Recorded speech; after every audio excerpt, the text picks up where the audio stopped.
Everybody, welcome to this regularly called council work session for October 20th, 2022. It's currently 4 p.m. Normally, we've already been here for a couple of hours, so that's been nice. Any public comments?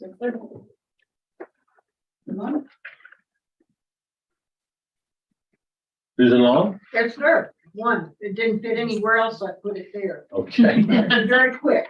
I'm stealing Natalie's thunder from the library, Nice. but this is for Dawn. This is the prototype, the first one off the press at the library for the Rockin' Babies Club. Aw.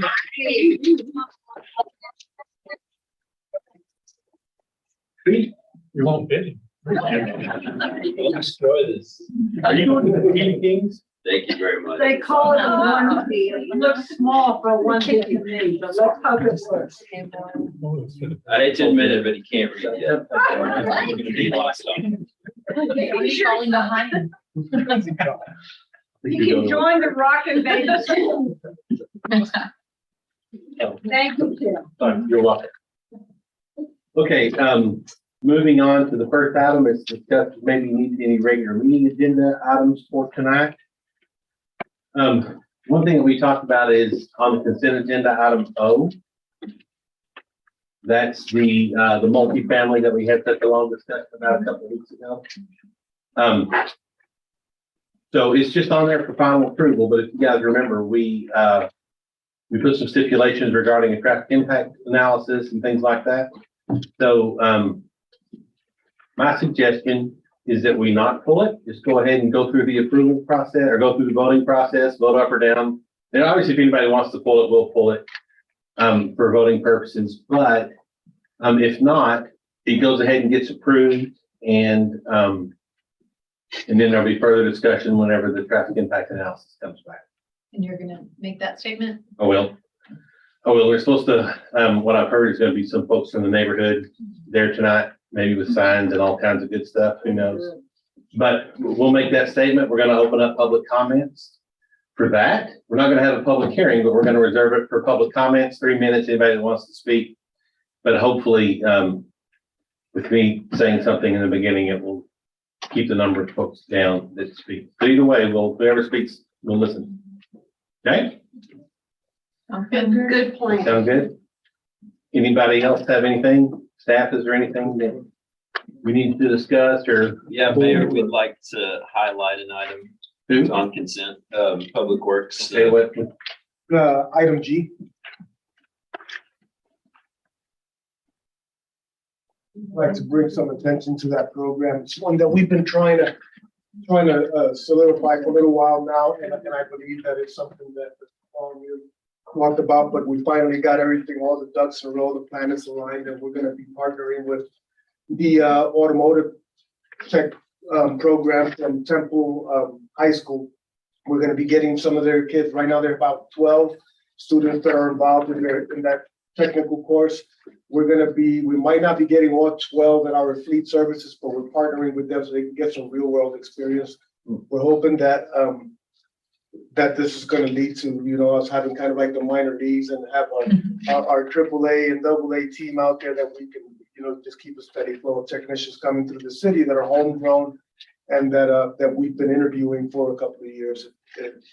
In some cases, program's been around for about 8 years now. There's four other participating agencies within the city, but we're the only ones that are going to expose them to the heavy duty side with diesel engines and that sort of an industrial type of vehicle. So we're real glad to bring them to you guys. And hope to see you there. Thank you so much. That's invaluable. It is. This is just, it's so good for the kids and it will be good for us. And it's so nice to continue that partnership. So do we want to pull that and highlight that agenda item during the regular, or was this? So do pull it? Yeah. Okay. Do you want any Are we kind telling of, poor Ralph he has to stay and you do want that? to get Ralph to say a few words for that, or do you want to just pull it and highlight it? No, well, yeah, I don't have those words, Ralph. You want to? I'll be I'm there. happy to cover that too. No, I plan to be there. I got Watch the Astros lose. I mean, that bag. All right, so that was item D. Item G. G, Mayor, I wanted to highlight item AD. It's the utility system fees, rates, it's on the consent, isn't it good enough? It's really just correcting, an error when we brought those forward on August 18th. The industrial large volume rate for water was increased when the intent was to keep it at the 320. So that's the only change from August 18th to the utility system fees. Okay, do we need to pull that to state that, or just simply, the consent's good enough, or do you want to talk about it? No, I think it's just, I wanted to highlight it to Okay. all of you, and I don't see a need to pull it unless you would like me to say something. Okay, I read that one, I kind of wondered why we were going back to it, so thank you for that. Okay, good, thank you. Anything else? Nothing? That's it. All right, very good, thank y'all. So item 2 is to receive a presentation regarding the Garden Neighborhood Planning District. Ms. Smith, you outdid yourself. I didn't do any of Hey, that. you don't have to. Linda Garcia is our new navigator, and she's only been here on our team. Well, she was in the Parks Department. She is now with us, with Nancy in Housing and Community Development, month, maybe? 5 weeks. 5 weeks, okay, and she is already out doing herself. So you're poaching from parks. We love all the Temple team. Oh, She we'll ask Kevin. is absolutely amazing. In they've fact, coached at least 2 people from Park, exactly a year, maybe more. just wait for the silo district event she's planning. That's really exciting as well. So she's doing really good things. Great. So the Garden District, I'm really excited to present this to you all today. Garden District is located just north of your historic district, does contain a portion of the regulatory historic district. So lots of architecturally significant homes. But the northern part of the city, it's located there. Like all of our other neighborhood plans, we did a song, and this is my personal favorite. I'm eager to see if you recognize who's singing, although I think it may give it away. But Kelly's gonna go through the song. Come up with a plan. Can't say it from everyone. Going back to grand. Got your garden district. Not all comments were the same. Everyone had feedback, we are glad we came, but it's all planned out, got a lot to tell, tried to plan for everyone so you can take a look yourself. The plan shows road improvements, sidewalks will be there, brought a lot of ideas, take off the shoulder care. Look at all the gardens, much to your surprise. Elements are in the plan, we figured that was wise. But it's all planned out, got a lot to tell. Tried to plan for everyone so you can take a look yourself. Like the district signage, all about getting to school. Streets, trails, and even trees, we think it's planned as cool. Preservation is what we know in each historic home. We are planning the garden area, on in the road. But it's all planned now, got a lot to tell. Try to plan for everyone so you can take a look yourself. La-da-da-da-da, la-da-da-da-da, la-da-da-da-da, la-da-da-da-da. singing? Just Buford. Just David's playing instruments in the harmonica. And Buford's playing the guitar. Cool. Aren't they amazing? Wonderful. Talented Craig brother. I said, Buford, I had no idea you could sing. He said, well, I told you I was a musician. But I've never heard the word signage in a country western. does anybody know what song it was? Went to a garden party. Yeah, there you go. Perfect, garden party. All right, I'll talk about the plan now, I'm sorry. So as I stated, this planned area is just north of the Historic District, west of Jackson Park in the Bel Air neighborhood. Also existing entrances. This is the limits of it. The railroad, like many other neighborhoods, is along the border of this neighborhood to the west, Nugent to the south, Industrial to the north, and to the east, 3rd Street, like a lot of our other neighborhoods as well. Also includes Jefferson Elementary School. So with our planning process, you know, we start out with surveys. We handed out several different surveys, held a number of focus groups, held an external planning team meetings with key stakeholders within the neighborhood. Sean Parker being one of them. Thank you, Sean, for your participation. And they really help us with the development of the plan. We use our MPD news to get the word out to neighborhood residents. And this was run past actually 3 boards before coming to you all: the Planning and Zoning Commission, Historic Preservation Board, and our Neighborhood Revitalization Advisory Board, all recommended approval. So with this, we looked at the sidewalks within this neighborhood, a lot of school-age children walking to Jefferson Elementary School within this neighborhood. So it was very good to look at the sidewalk analysis within this area and look at where new sidewalks could be done. So as you can see, there are some that are in poor condition. You have some very good condition along the Jefferson Elementary School, but we have some sidewalk gaps that we need to address.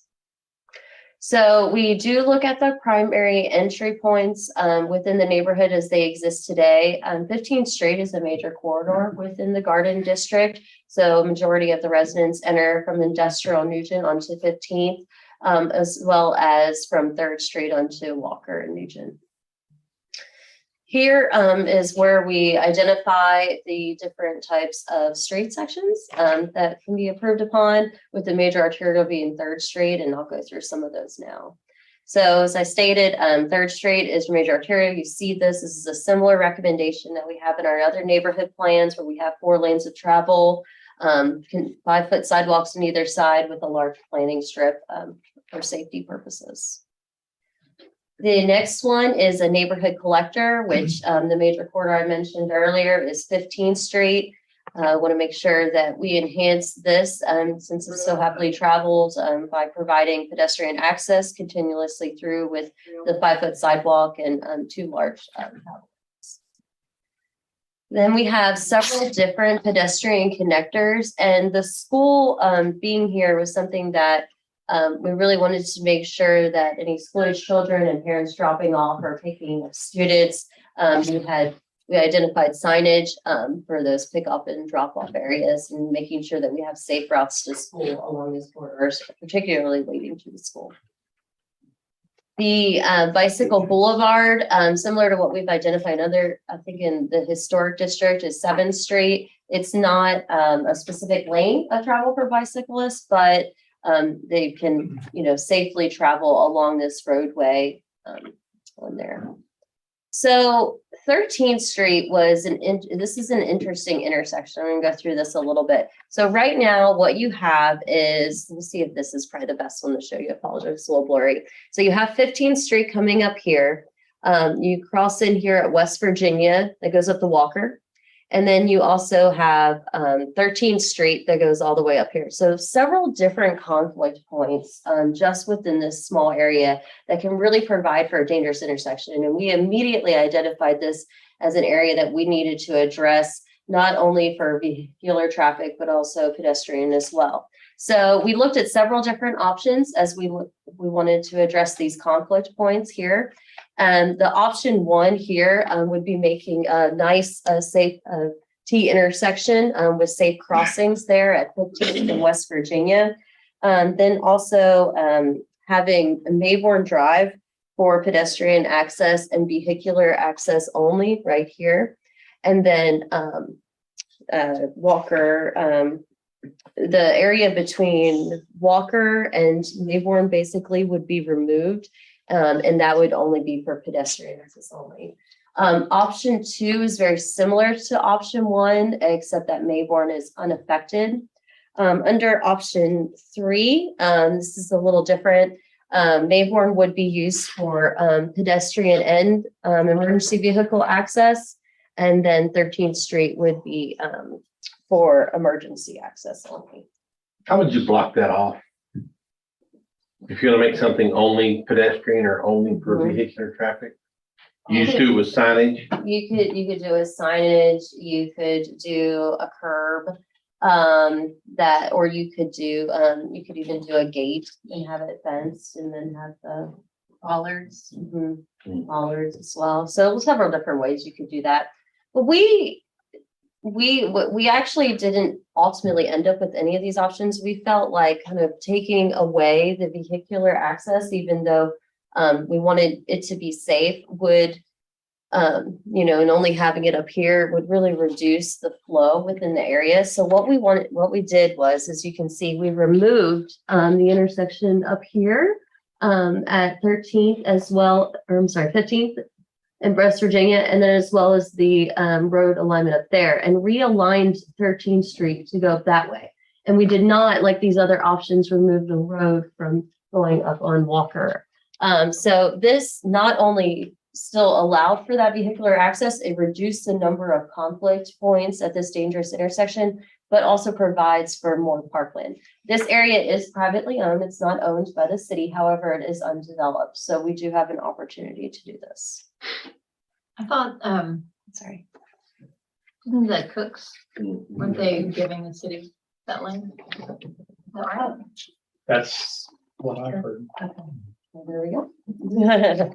They bought it. I don't know that, I don't know if it's one. they said something one time about giving it. handing it over, but Oh, I don't know. well, maybe it's a good Neighborly time now to conversation. reach out. Well, if you all are in agreement, then maybe it's a good time for us to reach out to them. So you can see here how we would have pedestrian access. You would have the sidewalk along 13th Street, nice pedestrian crossing, so it's safe for children walking to school. And then here's an example of maybe what you would see in that area. We could have some nice neighborhood monumentation right up there. You see the new road alignment. We have a nice, we'll talk a little bit more about this area because we've identified it as a nice garden area within the garden district. But a nice ornamental gazebo, tranquility garden with some seating and sculptures. So then we go on to 3rd Street. This is the area between Nugent and Royal. It has some opportunity. There's a lot of vacant areas, but then some opportunity for redevelopment as well. So similar to what we've recommended in other neighborhood plans, we would like to remove the number of driveways to really have a nice continuous sidewalk, safe pedestrian access. What can be done with that then is that we could, any new development can kind of move back and allow space for nice straight trees to go along both 3rd Street and between the business in there. With parking, that would be in the rear of all those with, so you can see then traffic would be able to flow between the different businesses and the parking lots in the rear. And then also having some enhanced intersections across 3rd Street where we do have those openings. This is the area from Walker to Royal. We also saw this as an opportunity for some new development within the area. So, we've identified potential for some townhomes, some mixed use opportunities. But again, very similar for the lots of info opportunities with parking in the rear would be best as nice continuous sidewalk with straight trees. This is something that came from our consultants, which is actually right outside of the garden district. So the garden district is actually south of industrial. This area, if you're familiar, I think there's some apartments, some mini storage. You do have some development. You have a vacant building in this area and convenience store. So, but they saw this as an opportunity for redevelopment. So Number one that you see there on the page, that is basically what it would be with the North Arts District connection. This was like a small gap between the North Arts District and the Garden District, so took that as our opportunity to potentially look at a connection into this area. A nice tree area there with several different trees that would really, block out like any noise, any buffering from I-35. And then there would be a new arrival into this area from Spur 290 and 3rd Street. And then really creating a nice, vibrant experience within this area to include some retail and dining and mixed use opportunities. So here are some examples of what that could look like, that you would see it there from I-35. If you're looking in, you would see the trees and then the buildings in the rear. And then each of those numbers that we were talking about there, you see the arrival from North Arts District, the tree area, the new connection point, and then the mixed use opportunity in 4. There were not a lot of opportunities in this district for infill. However, there was one portion in the southwest area. Optimist Park is just south of here. That is technically located in the historic district. But in just north of that, across Nugent, there are some vacant areas that would provide us with some opportunities. So we do identify some areas where you could redevelop it and include alley-loaded single-family detached homes.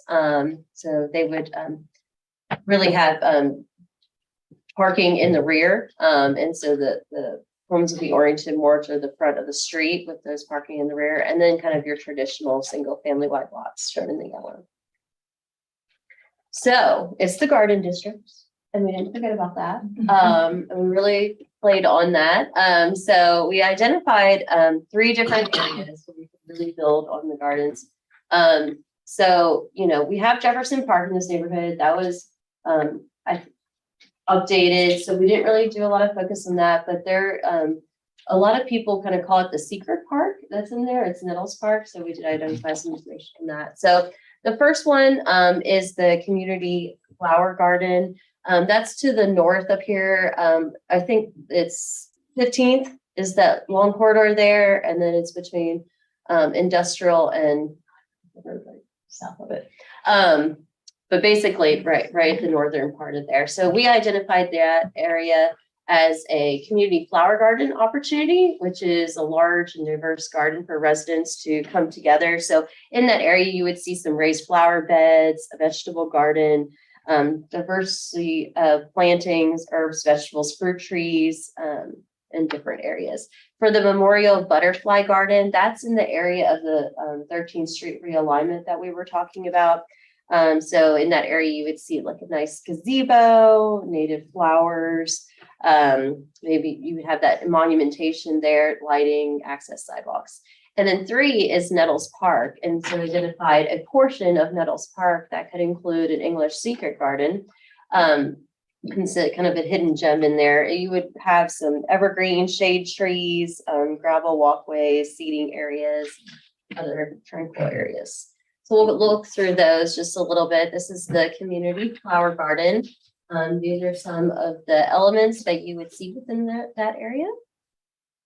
That lot is for sale. We Yeah. talked about that, right? Yes. 180.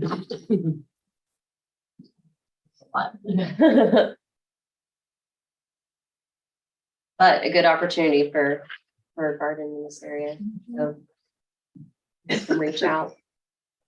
Then with the community flower garden, like we talked about, is some monumentation, so we can take advantage of the building.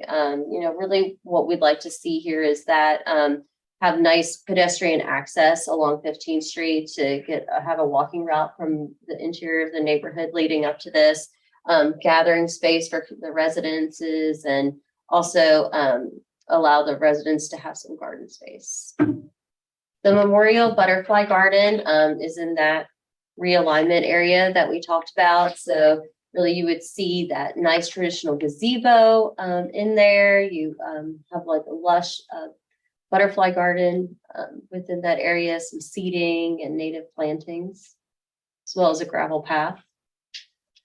The English secret garden, you can see that's at the bottom kind of area there. We identified one. So something we identified as well as there's an existing playground. So we would move that existing playground over, have a nice large formal on play area, have some nice evergreen tree plantings on the side, and then a secret garden there at the bottom. Right now, how you get into Nettles Park is that there's not a designated pedestrian pathway. There's a drainage channel that leads into there. It's a concrete drainage channel, but there's really no designated area. Also, the sign is kind of set far back. It's kind of hard to see. The neighborhood residents appear to all be aware that this is a park and knew that it was there, but I think that was something new to us. So some recommendations that we have is to change that drainage channel by, and, kind of permeate a little bit. So, you could still have as much drainage go through there with that retaining wall on the side, but then adding in a sidewalk with some pedestrian lighting. So it feels very safe when you're going back there, and then moving that sign up front. So it's clearly identified. Historic preservation, I think I talked a little bit about this earlier, is that there's a very small portion of this neighborhood that is located in the regulatory historic district. However, there are several architecturally significant homes in this neighborhood. You see a lot of minimal traditional ranch style, mid-century modern, and Tudor revival, and we have some examples over here. So what we'd like to do, pending approval of this, is into the garden district, similar to what we recommended with Jackson Park, and do a survey and look more into these homes and see if there's an opportunity of expanding the historic district or creating a new one. Here are some neighborhood modification recommendations that we've identified, some street sign topper options that we have here, as well as some entry and wayfinding signage that you can see. Kind of leading people to parks and the gardens within the area, and then an example of the neighborhood monumentation. And then with that, all of those combined, we identify several different projects that the city could take on potentially in the future. Right here at the end. With that, I'll be happy to answer any questions about that. This is a fun one. That area has a lot of potential. It really does. Well-maintained homes. Yep. I mean, people really take care of their homes in the neighborhood, and I noticed that. It kind of has that Jackson Park feel to it a little bit. it really does. How much was the lot that you said was for sale? I think it's 2 lots. It's that one that was the community garden, I think, right? Yeah, What's that? you know, when you're all the way 15th Street, you're about to leave that area. There's an empty lot, or there's 2 lots actually. That would be really, Like between Zenith and That's it, an industrial. Yeah. Industrial. I couldn't think of Zenith. But Yeah. that's it. We talked to that guy the other day about it. Maybe he'll come down. He lives in Dallas, and maybe has Dallas mindset. noticed that it's 78% for homeowners. Accounts for a lot of the neighbors who live there. So that's good. Yes, definitely. We were actually surprised too by the number of, younger children. You can see that there are several different children, Right. that's under 5 years of age, Mhm. a lot, as little as between 10 to 15 years.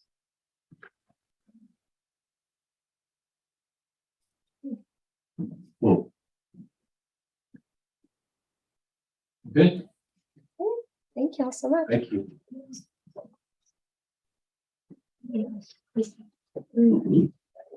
All right, moving on to item 3, is to receive departmental update from Parks and Rec person.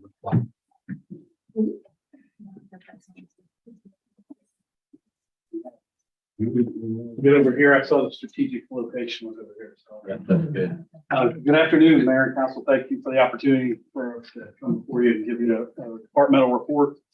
On Parks and Rec, Kevin may be online today, I'm not sure, but I got Chuck here to back me up on any questions or answers that I might not be able to. There we go.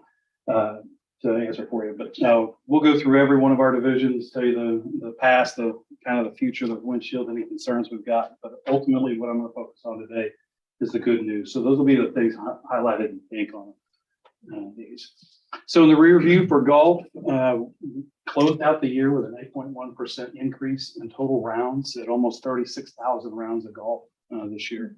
Of that, we had 2,200, just over 2,200 rounds of tournament play. A lot of that coming in the last few months of summer. A dry summer kind of helps it out on that, and we'll touch on that a little bit more in the end. But folks have been working really hard to keep the course up and green. You see a lot of aeration going on. They've worked on that. But down in the bottom right-hand corner is the sod, our sod nursery, where after they take it to go patch the course up, they got to re-aerate it and get it back out on the course, fix those deals. And then some tournament play, since we're highlighting that. But that's early morning aeration in the top left, which we'll highlight a little bit in some of the challenges. Winter Storm Uri never goes away, but we had a bad tree that didn't make it through, but it was not dangerous. But this summer, the gang was able to take that tree down and remove it. It's a much clearer, more open space there. It's unfortunate that 60-foot cottonwood had to leave, but it's just better for everybody.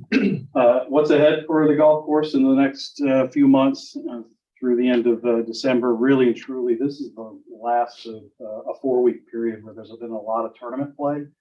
Jeff and the gang over there have estimated about 900 rounds. Tournaments, I think, are finishing today and tomorrow, so we'll have a final count after that. But they estimated 900 rounds in that 4-week period. Mike, is that usually like golf tournaments for schools? It's a lot. Charity tournaments? Yes, ma'am. Oh, yes, sir. It's some of those that are collegiate tournaments, high school tournaments. But then, yeah, charity tournaments, corporate challenge was one of those tournaments as well in this time frame. We forecasted 35,000, almost 36,000 rounds, so we did a really good job on that. But Jeff likes to point out the largest number of rounds we've ever had out there is almost just over 44,000 rounds. That was back when Tiger Woods won his first Masters. He calls it the Tiger effect for the golf industry. So it was a really big shot in the arm back. So that's really good to know that we're growing there. Here's some more pictures of our team out there, making sure that aeration throughout the course. In the future, in the next couple of months, they're also overseeding the driving range, which keeps that area nice and green so that they can move the tee boxes forward and back. If you haven't been out there, it's spectacular. It's really nice and clean. And then that is actually a picture from our corporate challenge golf tournament. Roadblocks, things that challenge the folks have been rising costs and parts and freight. I think everybody across the city has had that.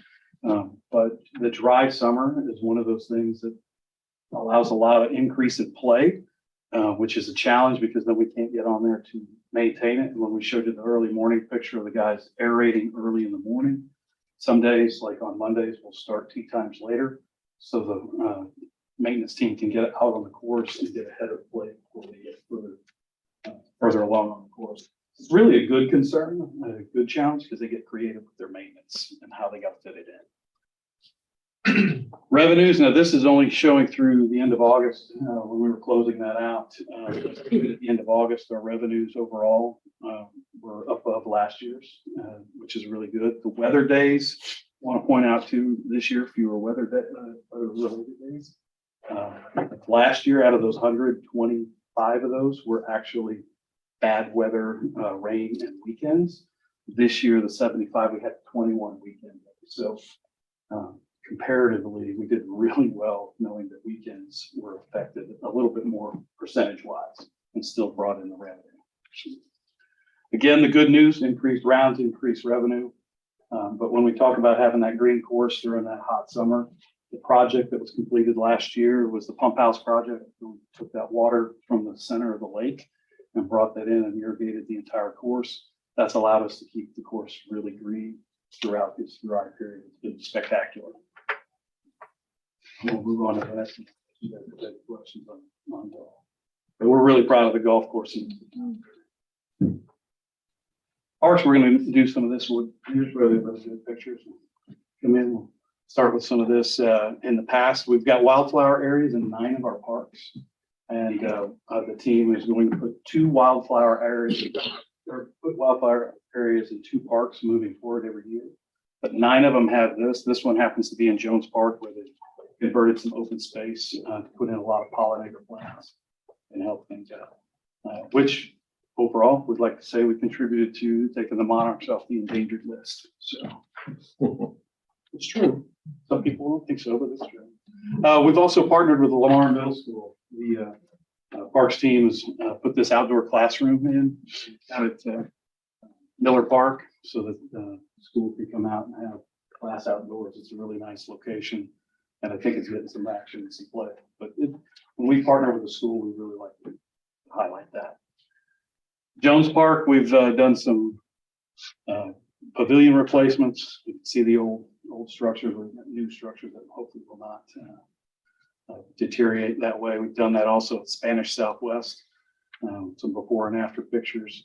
But Wilson Park, one of the things that our parks team does is repair a lot of trail, that 5,500 square feet of trail that they did their own concrete pouring, shaving, tearing out, and putting back in so that we can have a nice even surface for those that want to go walk out at the park.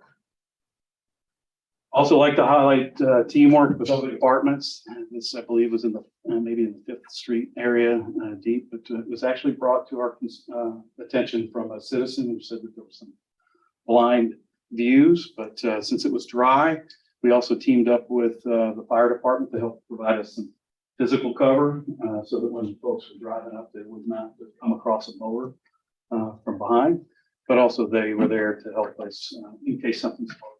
So really appreciate the fire department coming out and helping them.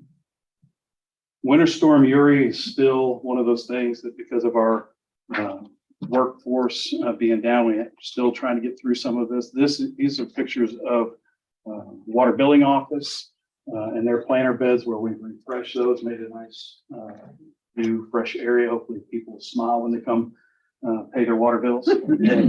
But also, while I don't have the pictures in here, we also did Kansas Drive intersections, some of the medians out there and throughout town.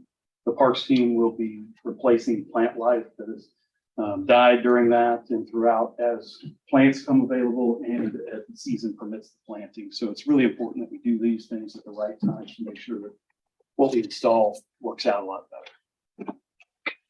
This one we want to highlight Jackson Park. I know it was mentioned a little bit right there on the last presentation. And, you know, the other parks kind of remind you of that. We have a fountain area that's a sitting area that was not looking so great. We wanted to spruce it up a bit. And our team went out and found a very large boulder. Parks guys drilled an enormous hole through it and then put a pump and pump water through that. So it's like a nice trickling fountain out there. So I encourage everybody to go out and take a look at this. Actually, a Lone Star Legacy Park. Texas Recreation Park Society recognized this in 2019. So it's one of the very few parks in the state that have had that recognition. And so this is another kind of enhancement to that park. Very nice. Thank you. Just a sec, David, think of that cottonwood. Thanks, he knows what I mean. Okay, good deal. We've got some solar lighting out at the Pepper Creek Trail, and we've got this same solar lighting out at the dog park, and we hope to put this in at the skate park in the future.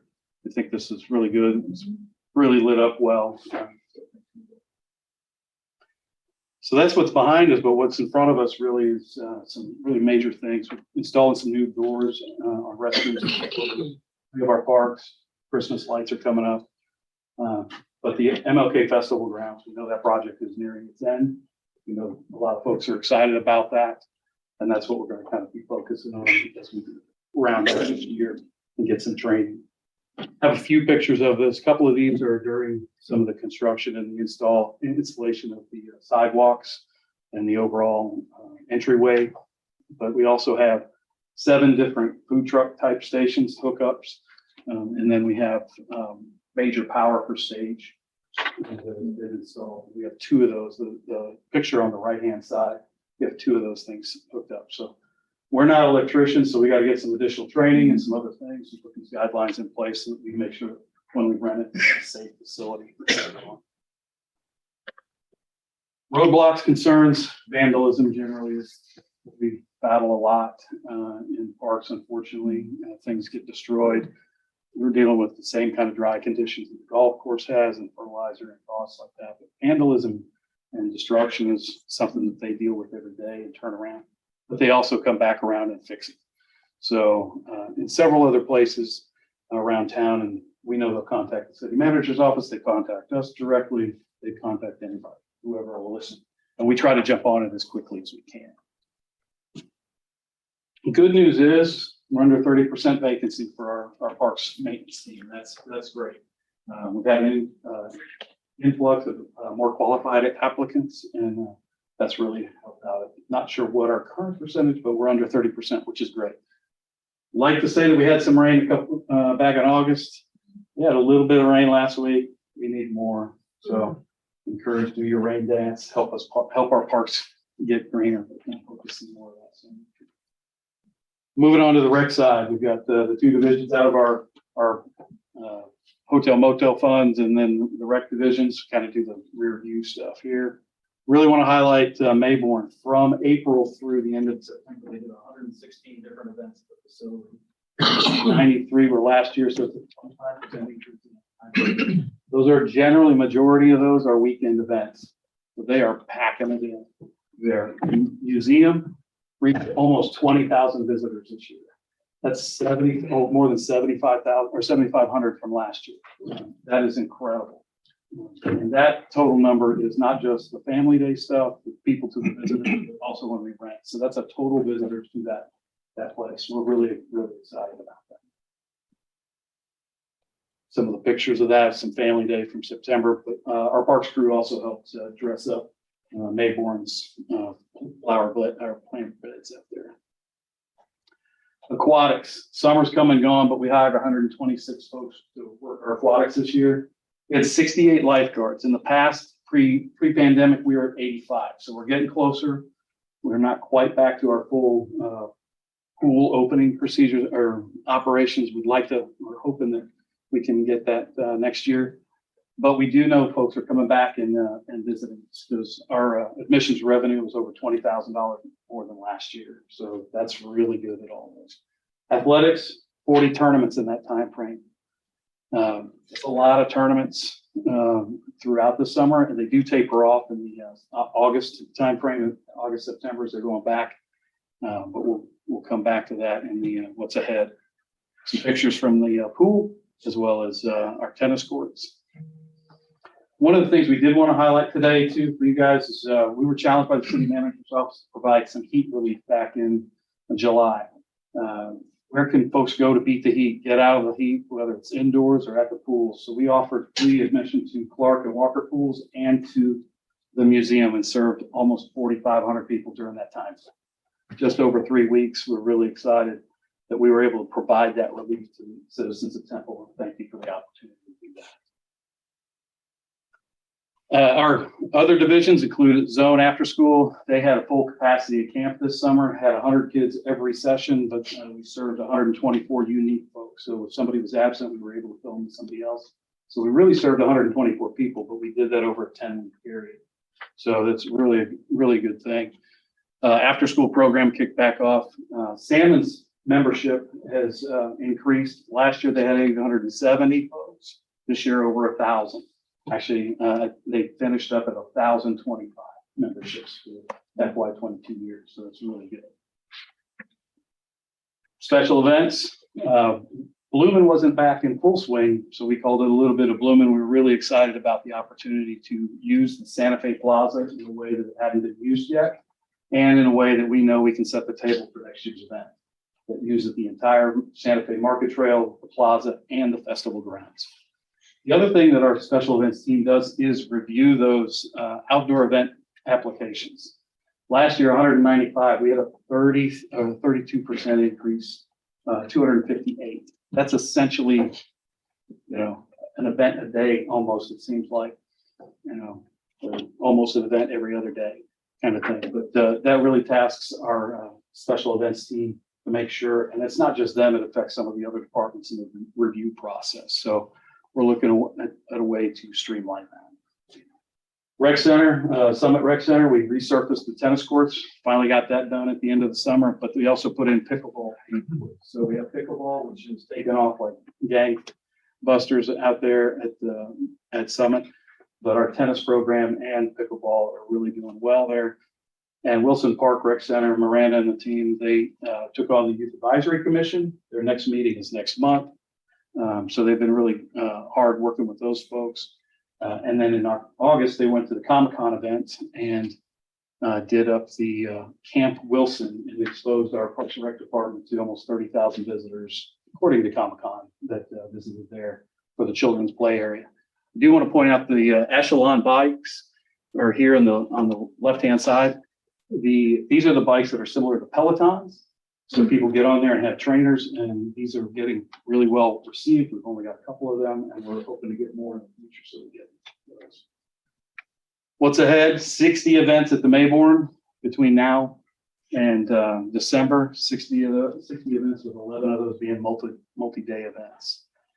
New signage actually just finished going in today at the Mayborn, or at the railroad. So we got some new iZone type signs out there.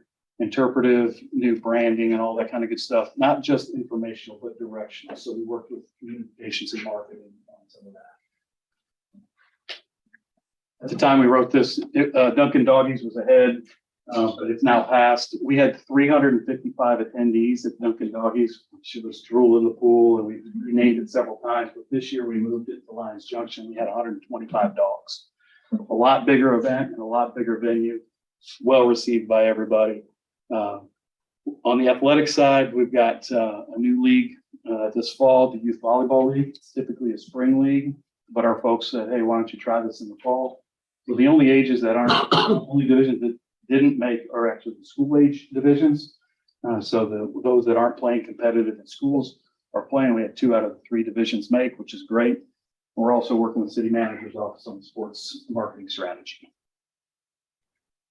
Also, we talked about tournaments, 20 tournaments between now and the end of the year. It's a 54% increase at this time of year. So that tasks Tracy and the gang with making sure that's up, working with our contractor, working with our parks crew, because that's across all facilities, not just Crossroads.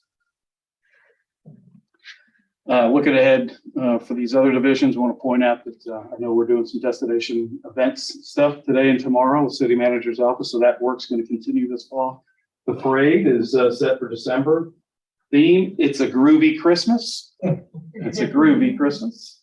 So that there'll be some good things that come from that. And then the Dio event is set for November over at Wilson. Staffing is always a challenge. We're filling a few of our full-time positions, but really the part-time staffing is what we're hoping. Oops, sorry, a little too fast. That we anticipate that the market study that came out, and we're working with HR to make sure that we get all of that done as we put the word out. Hopefully that'll help us attract some more folks to work our after-school program and start at their sites. And then the last slide that I wanted to share with you guys is some of the good news. We survey our folks and our programs and our events and things like this. And one of the things we wanted to find out is how long folks have been with us. And really, our audience is about split a third. How long have they been participating with us? But the highest percentage is folks that have only been working with us or coming to our programs and events for a year or less, with the second being 5 or more. So we have some longevity. And then that's smallest group, 2 to 4 years. But their satisfaction with our program and events in our department is at an 83, just over an 83% level. Our goal is 85 or more to be in those top 2 categories, but we're really close. We also had some new programs come back this year in the summer.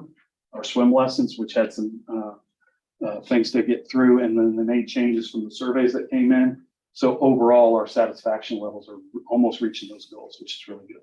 the real important thing is they'll come back and they'll tell their friends and family and others about it. Because we're at a 92% rate of how likely they'll come back. So that's really exciting for us, for our programs, you know, we're putting forth the services. And with that, I'm not sure if I made it 15 minutes, Jack. I was lying. Sorry, Sean. Any questions, I'm happy to entertain. Thank you very much for the opportunity. Thank you. John, can you do it in 9 minutes? I'll do it really fast. We'll highlight just the highlights. Is that a yes? Yes, I'll go really fast. We'll get this done. So, some of our accomplishments, we've really worked on community outreach programs. The food truck program has been a great success. It's been so successful, we have food trucks calling us now, wanting to be out at the airport. We hosted a couple of events. Hangars, we all know that we did an appraisal on the commercial hangars. We finally got them leased. The company's doing great, and they're getting ready they've moved all their aircraft now through the airport and getting ready to start their business up out there. So awesome. Staff and operations, we've prepared for future customer service folks and gotten all of our different divisions of the airport online with their own employee manuals, operation procedures, and their work plans. So that's been great. Kicked off a lot of projects, as you all know, the FBO terminal, the corporate hangar expansion, and we've got 2 projects that have been approved by TxDOT to help refurbish our ramp areas around the T hangars and do a design for a taxiway realignment. What we're looking to in the future is to go out and do some more tree and vegetation removal. We're gonna hopefully have our grand opening for the airport terminal in August and do some ramp expansions and other things that are gonna enhance our infrastructure. With staff and everything, we're doing the evaluation program that HR just brought up. We will be beginning to hire an FBO manager through ADK Consultants. After that person's on, they'll have the ability to go and hire the rest of our customer service agents for the future opening of our FBO. And again, we have more items, some highlights of community outreach. We have set a date for the air show, Saturday, May 13th. It's going to be just a one-day event. Friday evening will be a private party for VIPs, sponsors, and employees that are going to be working the event. And then, of course, we're looking forward to the grand opening of the FBO. So coming fall 2023, communications and marketing have done a fantastic job, and we are unveiling the Temple Executive Air Center. Nice. And that's what we're going to be focusing on, marketing and branding, and keeping the new FBO separated from the city. Some construction is going on. This is looking for where the canopy is going to be on the ramp area. And the lower left hand is they've done conduit and have poured concrete for some of the bases. And at the top, they've began, you can kind of see the new parking lot come into effect. The corporate phase area, we've got a lot of grading to do. They've got to finish some drain culverts and another drain culvert that I didn't like too much because they tore up our main entrance road. But everything's coming along and on time for the corporate hangar expansion. All of our strategic initiatives are on track or completed, so we're doing well with all of those. As far as operations go, as you see, fiscal year 2022, we have kicked it out of the park. We're doing really good with inbounds and outbounds. September was really high because Skylark Airport was closed for 2 weeks, so we got all of their traffic. So you'll see that in our fuel sales and everything too for last month. This is fuel for both jet and avgas. Our last half of the quarter here, we did an excellent job. In July, we set an all-time record for fuel sales of 75,318 gallons in 1 month. So jet fuel comparison, as you can see, a last part of our year was really successful. Who's buying the fuel? Well, our corporate local folks here are the majority at 51%, with military at 11% and transient, our visitors at 38%. We have worked with SpaceX and Niagara and a couple of other smaller companies that come in regularly and offered a discount program. And that's another reason why you've seen our jet fuel sales soar in the last 3 months. Avgas, that's our local folks that are mostly hobbyist flying and things like that. So when prices go up, you're going to see the sales go down a little bit. And of course, September was good because Skylark was closed and we had all of their traffic here buying fuel. Avgas customers, 59% decide to buy their fuel from us and have our truck come to their aircraft, and 41% of them go to the self-serve islands. It was just 90,000. Oh, another record that we broke on jet fuel, we broke the 500,000 gallon, over 500,000 gallons. All of our T hangers are full as usual, and we have been working on our list and now got it down to 79. 11% of our usable land is taken. That just went up a few percent when we leased out the commercial hangars, and we've had a construction of one hangar. ARF responses, we've had 6 of them, kind of a higher number that we've had over the last few years. Fortunately, nothing major, and everybody was okay. Had 2 tech stock grants this year, the annual ramp grant, and then of course the federal airport rescue grant, which helped pay for some salaries and cost expenses. The big thing here is I'm proud to announce that since 2017, and Tracy, you can tell me if I'm wrong, the airport is now in the black. We didn't get the final costs for September. Finance is completing and closing out the books there, but we're pretty much on track still to remain in the black. And that's a very good success with not having the big hangars rented until the last few months here. And that's it. Pretty